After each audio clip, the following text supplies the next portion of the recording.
Il a évoqué à un moment donné quelque chose qui a fait tilt. Il a parlé d'études qui ont été menées par d'autres personnes depuis très très très longtemps, des études qui ont continué à être menées sur le fait que le S&P 500 était haussier les 3 derniers jours et les 3 premiers jours du mois. Donc il a appelé ça des anomalies de marché, c'est pour ça que j'ai repris ce titre. Et je trouve ça intéressant d'avoir remarqué ça. Et en fait, l'idée là, c'est vraiment d'essayer de récupérer des datas. Donc apparemment, hein, d'après lui, tout le reste, tous les autres jours, si on reprenait tous les autres jours de cotation hors les 3 premiers, on aurait un S&P plat, quoi. Donc du coup, je me suis dit, ça peut être intéressant, notamment pour faire du trading d'options ou de l'ETF sur ces périodes-là. Et donc, on va utiliser ChatGPT pour déjà voir si c'est toujours le cas, si cette récurrence a toujours lieu,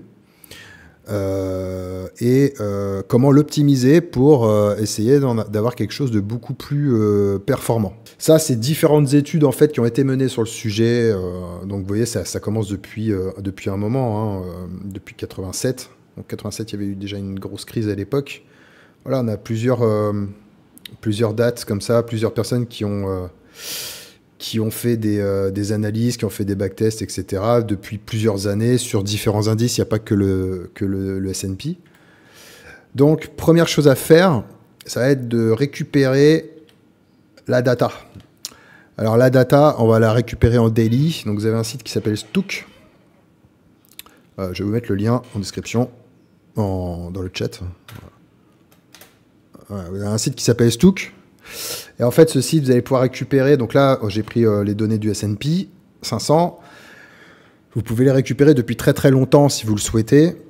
Nous, pour l'exemple, moi j'ai choisi de les récupérer sur 25 ans, il me semble. Ouais, les 20 dernières années.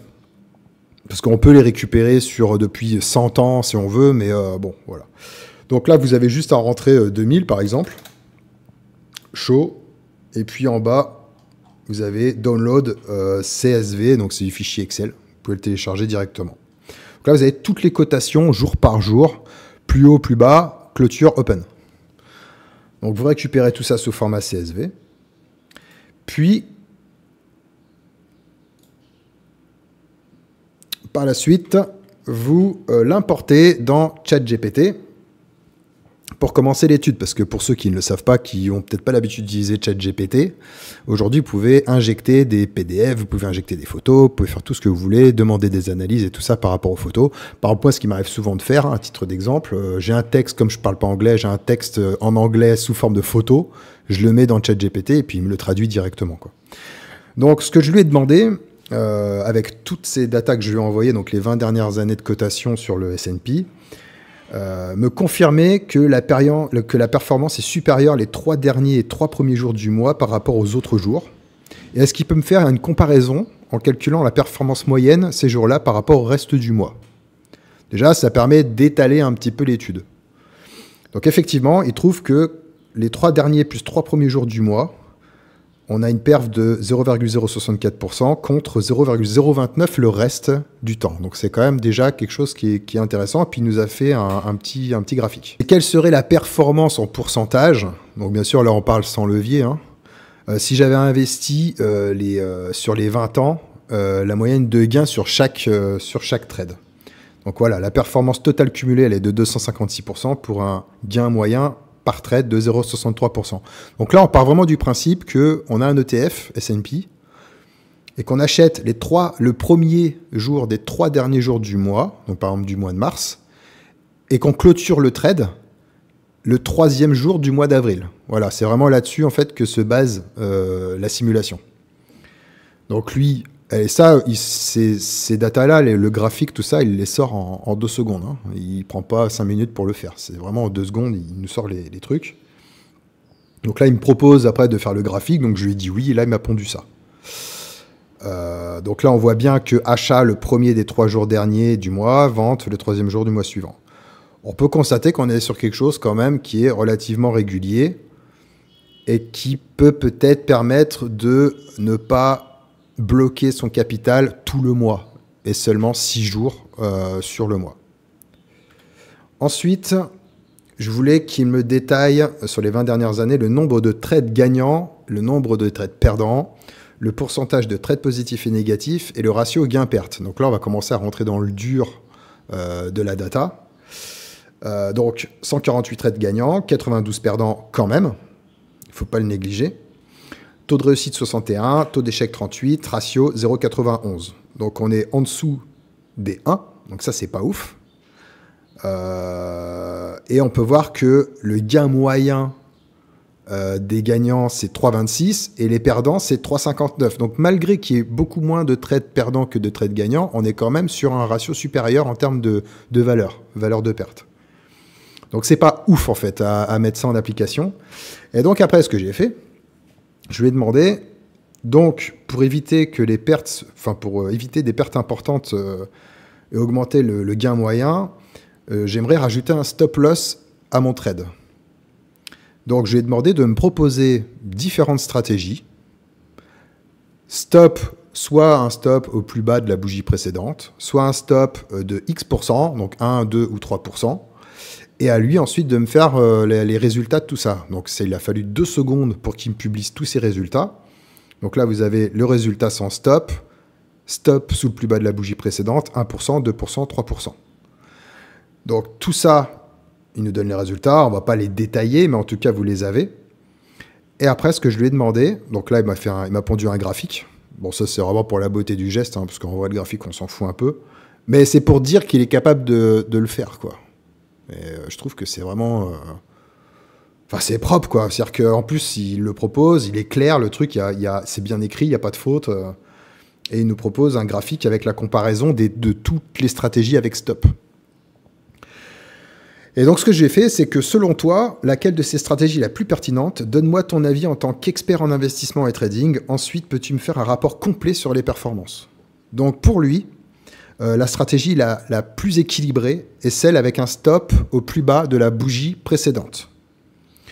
Cette méthode, du coup, il va donner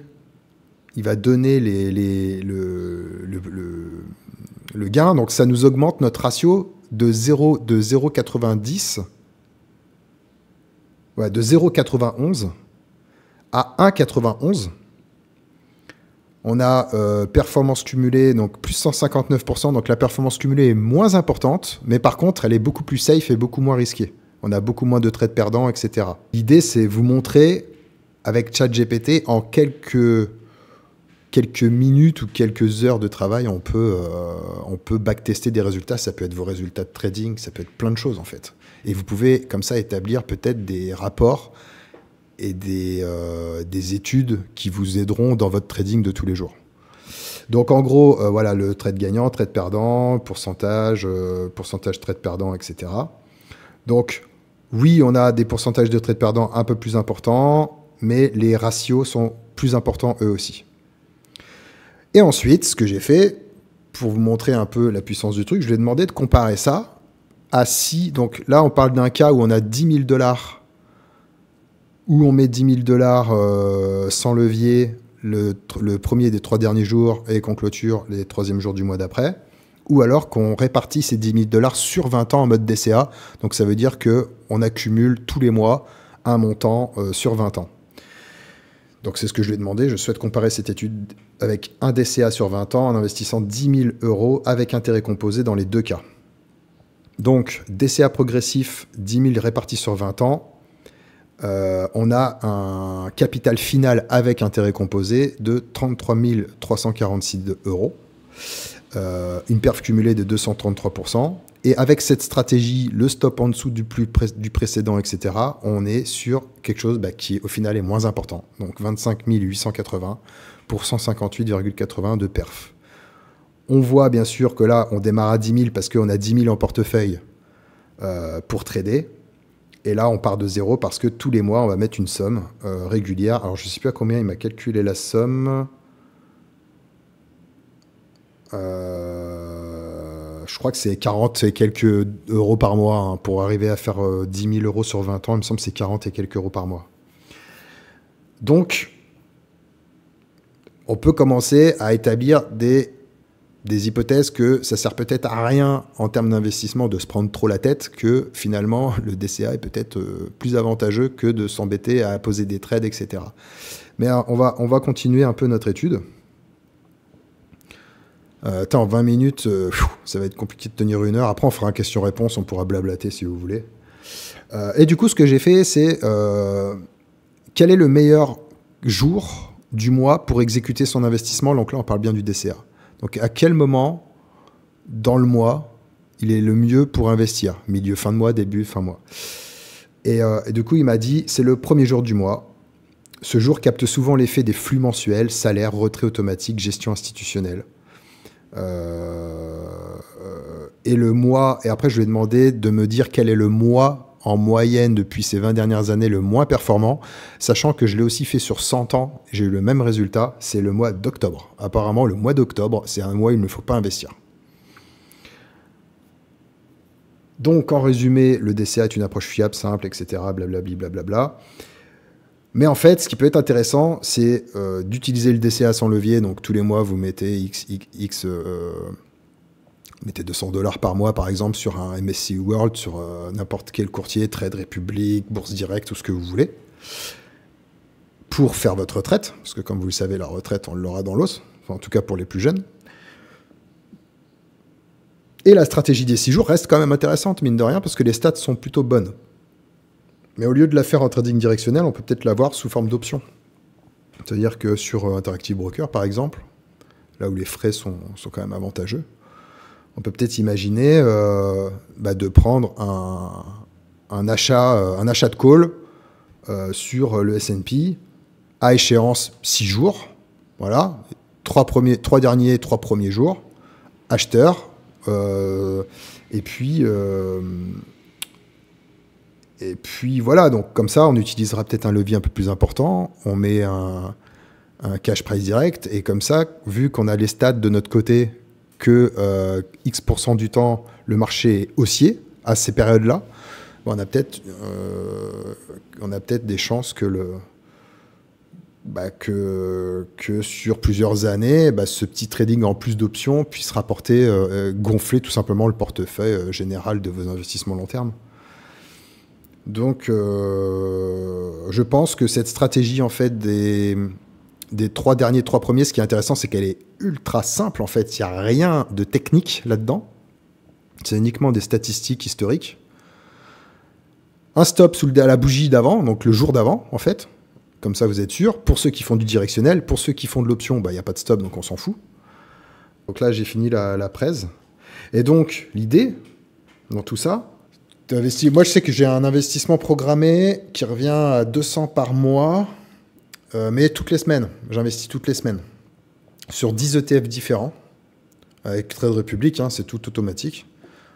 Et puis après, quand il y a par exemple un crack ou quelque chose dans ce genre, je vais augmenter, ou je vais rajouter un peu de cash en plus dans le truc, dans la tirelire.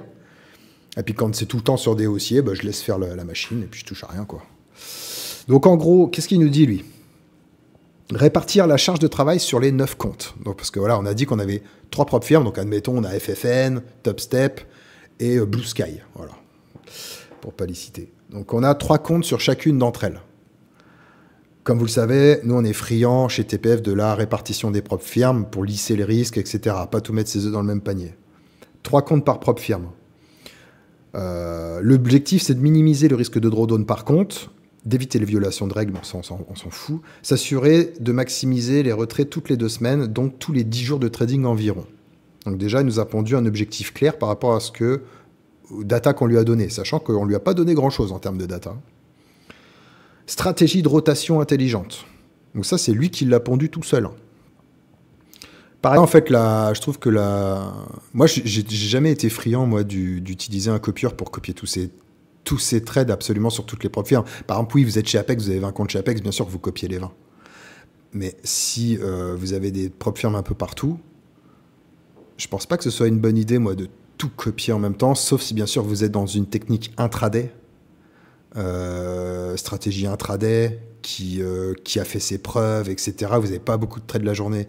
Mais dans du scalping, vous avez quand même une quantité importante de trades à pouvoir prendre. Donc je pense que c'est préférable si vous avez plusieurs comptes et que votre stratégie peut être risquée, c'est-à-dire que vous risquez potentiellement de cramer des comptes ou alors de prendre des gros stops, d'avoir une stratégie de rotation pour qu'il y ait toujours des comptes qui payent. Sur 80% de trades gagnants, il y aura forcément des comptes qui vont payer.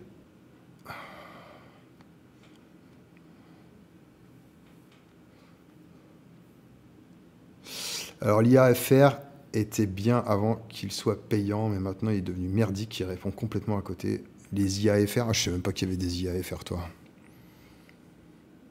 Mais non, mais l'IA, tu peux pas la rendre payante. Enfin, du moins pas une IA généraliste comme ChatGPT. Après, les IA qui ont un truc bien précis, genre pour la photo, pour le montage, pour tout ça.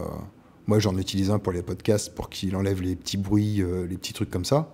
Là, c'est normal que tu le payes. Après, les IA où tu poses des questions et ils te répondent, ça sert à rien, il ne faut pas le rendre payant, ça. Ça fait partie de l'avenir, on va travailler qu'avec ça. Donc, moi, le problème avec ChatGPT aujourd'hui, ce que j'ai constaté, hein, c'est que j'utilise beaucoup, mais vraiment beaucoup, que ce soit pour de l'administratif, les impôts, tout, vraiment beaucoup de choses. Donc ça me fait gagner un temps de dingue sur des choses que j'ai à faire qui sont un peu chiantes. Et j'ai peur qu'en fait ça m'abrutisse le cerveau. Donc il faut toujours se forcer, je pense si on l'utilise beaucoup, comme nous on est toute la journée devant nos ordis et tout, je pense qu'il faut se forcer à côté à s'instruire à autre chose, ou lire. Mais il faut faire autre chose parce que sinon on va devenir teubé, quoi. Alors voilà, moi je sais qu'il y en a beaucoup hein, déjà qui sont vraiment friands, qui l'utilisent beaucoup pour analyser leurs data. C'est pour ça que les data, c'est super important lorsque vous tradez. Lorsque vous tradez, conservez tout ce que vous faites. Bon, sauf si vous tradez que des évals et que vous cramez des comptes et tout, là ça sert à rien. Mais lorsque le trading devient rentable et que vous arrêtez et que vous faites que ça évolue, quoi, hein, tout simplement, que vous respectez votre méthode, etc. Conservez toutes vos datas. Souvent, avec les plateformes, il peut y avoir des problèmes, on désinstalle, on réinstalle, du coup, ça supprime tout. Important de tout garder, hein. Parce que elles, les propres firmes, par contre, ou les fonds d'investissement, enfin les brokers, eux, ils gardent hein, les datas. Je suis en train de monter une vidéo dessus, là. Alors, les propres firmes, on n'a pas encore d'articles qui en parlent. On a juste... c'est Tarek de Zenith qui en avait parlé sur la collecte de data. Mais par contre, les brokers CFD, ouais, là, on a plein d'infos là-dessus. Hein. Collecte de data, c'est quelque chose qui est vraiment très important. Donc, vous avez la possibilité de les récupérer sur vos plateformes, gardez-les, quoi. Et faites-les analyser par ChatGPT. Peut-être qu'il y a moyen de trouver des solutions, réduire peut-être ses stops. Si par exemple on a des stops à 600 et que en envoyant les cotations, en envoyant les trades passés et que qu'il analyse que la plupart du temps vos stops à 300 suffiraient, pas besoin de les mettre à 600, ça peut être déjà ça va être gagné. Hein. J'ai exporté la data M1 au HPV1 sur 10 ans. Oh, putain, ça a dû faire un fichier, ça. Chaque année, dans le classeur, j'ai compressé le tout et envoyé à ChatGPT. Ah ouais, il le prend bien en compte. Là, les amis. Donc, après, si ceux qui veulent partager avec ChatGPT leur recherche, s'ils veulent ils ont trouvé des trucs intéressants. Bon, souvent, la plupart des gens, nous, en ayant fait l'expérience de vouloir partager des trucs et tout, quand ils trouvent quelque chose, ils le gardent pour eux. Bon. Mais après, s'il y a quelques personnes qui souhaitent partager des choses, on peut faire un salon IA où dedans, vous postez des choses que vous avez repérées, que vous avez trouvées, et qui peuvent être intéressantes, quoi. J'ai déjà envoyé des gros fichiers zip sur le mode et ça passe nickel, mais tu veux envoyer en copier-coller texte, cela ne fonctionne pas, ne passe pas. Ouais. Je vais essayer, ouais, le format zip. Parce que, ouais. C'est simple. Structurellement parlant, sans parler de macro, juste en parlant de graphique, le au bas close open en minutes, par exemple, sur 1 minute, c'est du pain béni d'avoir tout ça. Sur 10 ans, et tu lui envoies ça aux collègues, là, à ChatGPT, et c'est du pain